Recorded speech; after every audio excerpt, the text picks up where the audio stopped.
We're still speaking to Jim Keady, and our last segment, I want to find out, in your opinion, what are the sectors that Labour should improve in return for their demands, perhaps such productivity, or what do you think? I think that the rank and file members, the workers and the trade unions that represent them are certainly open to wanting to increase efficiencies. They want the companies to be successful. You know, the workers that I've met with over the years, one of the things that always struck me is how proud they are of what they do.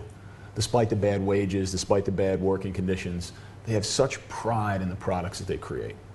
And I think they would want to see the companies be successful. Right. Both the local contractors that they're working for and the Western brands that they're making these products for. I don't know how much more efficient these workers can be. I mean, when you look in the apparel and the footwear sector specifically, they are churning out thousands of pairs of shoes every day. The production targets are inhuman. You know, when I met with some workers the other day, and you know, one of them had said, like, this is slavery. You know, they're not machines. So the workers are doing a fantastic job right now. They're incredibly efficient. They make great products. They make some of the best products in the world here in Indonesia. They should be getting paid for it, and they should be getting paid fairly for it. Right, but they're asking another 30% increase by 2015, and the government, the capital's government, Jakarta government, did make a 30%. I think it was around 48% last year. So they're asking another 30%. What are your thoughts on that? I mean, you've been there, living with them, the way they've lived. Yeah, are they asking too much? I don't think so. And this is an ongoing conversation that I've had with whether it's workers, trade unionists, Indonesian activists, intellectuals. The minimum wage should be just that. A minimum. Right. There's no saying that you cannot go beyond that.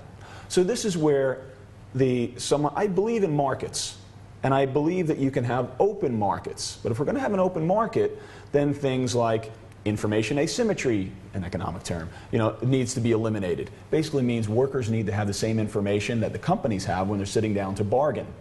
Right? So I believe that the government should set the minimum wage, and then they should also maintain a rule of law so that these workers can directly negotiate with the companies that they are doing business for.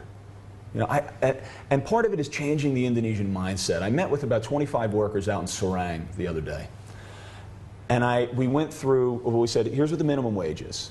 And I said, well, what would you need to, you know, to have a good life? They're like, oh, you know, maybe the minimum. I said, all right, let's go through. What is your rent? What is your drinking water? What do you pay for your kids' school? And we worked through the exercise, and it was almost double the minimum wage. And I said to them, why do you always set your standard at the minimum?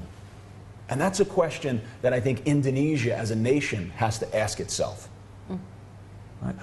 Why do we set our standards so low for our people? Why is it always just the minimum? Why shouldn't they have good welfare?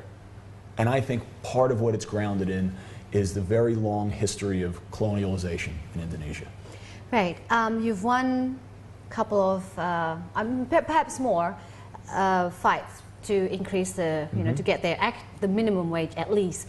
How has that changed? How has that changed the lives of the laborers? Well, I used, you know, the one example in Sukabumi that's worth $1 million in wages to those 7,000 workers last year. Another case that I started to document in 2011 and had to advocate for on a year. There's a factory out in Serang producing for 3 major Western multinationals. The workers, the trade union committee there shared with me that the workers were being forced to do what's called the jam molor, the hour of delay. Jam molor, right. So their supervisors at, say the shift was over at 3 p.m., were saying to them, go punch out for the day and get back on the line. And they were being forced, coerced, to work 2 to 3 hours of overtime, 6 days a week for 18 years and not getting paid for those hours. Right. You do quick calculations, it was worth $100 million. Took the case to the international media. Indonesian law only allows you to go back for 2 years of redress. We won $1 million settlement for those workers. Certainly not the $100 million they deserved, but it drew a line in the sand and said, this is no longer acceptable. Yes. Thank you, Jim, for spending some time with us and explaining thoroughly about the labor and underpaid workers in Indonesia. Well, we wish you luck. Thank you. On your campaign, well, advocating for them. That was our interview with Jim Keedy on Libra issues in Indonesia. I'm Sara Latif. Thank you for watching.